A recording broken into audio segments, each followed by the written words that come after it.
Retro weld. Here's a sawdust maker. Wood turning John. Just make it.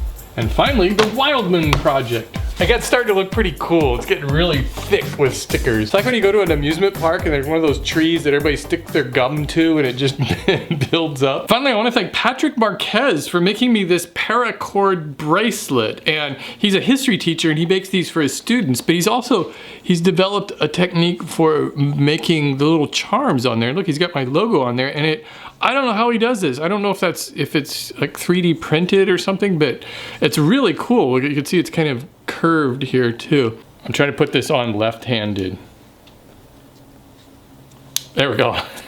That's awesome. I love it. I didn't put it on this hand because I've got a Fitbit on there. A lot of people have been asking me what that is, and it's one of those fitness tracker deals. I hope you all had a good week. My bird feeder still sits untouched, and I put it up there Friday morning. Haven't had any birds find it yet, so I suppose they will eventually, and then it'll just be a huge mess down below.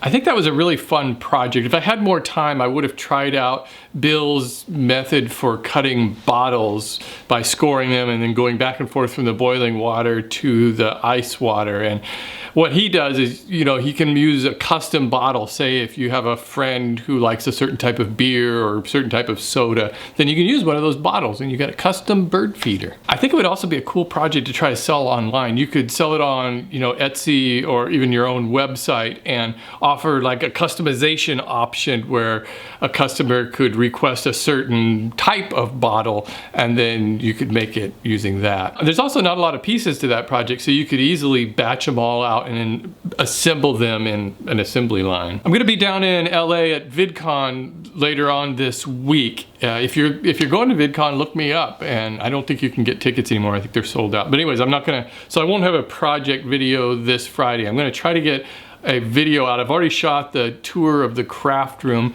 which I think some of you might find interesting. I don't expect a lot of views on that, but people have been asking to see it.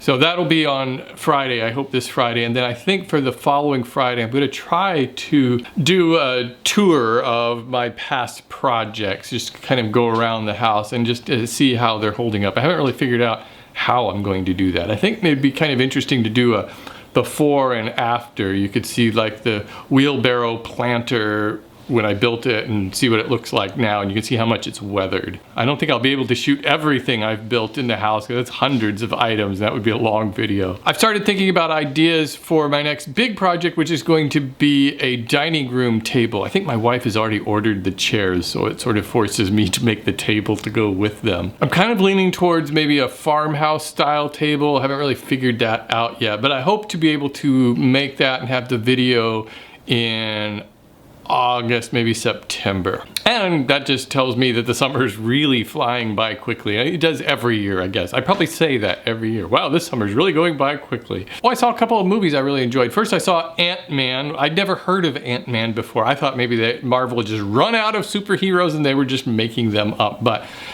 it was really cool. He has a suit that he can shrink down to ant-size proportions. And you may ask, well, what good is that superpower? But well, you'll have to see the movie to find out. But what I really liked about it is that it didn't take itself too seriously. It was a fun movie. Oh, and the other film I really liked, I saw on Netflix, or it might have been Amazon. I always get those two mixed up. And this was a film from a few years ago called Enter Nowhere. Real small independent film, just a few people in the cast. But if you like the Twilight Zone, you're gonna love this movie because it has all of these weird twists and turns that you're not expecting. It's kind of like there was an episode of the Twilight Zone where a bunch of people appeared in a room and they don't know how they got there and they don't know each other, and it's sort of like that. And with that, this was a super short Mere Minutes this week. I won't have one next week, but I should have one the following week. So I'll talk to you later.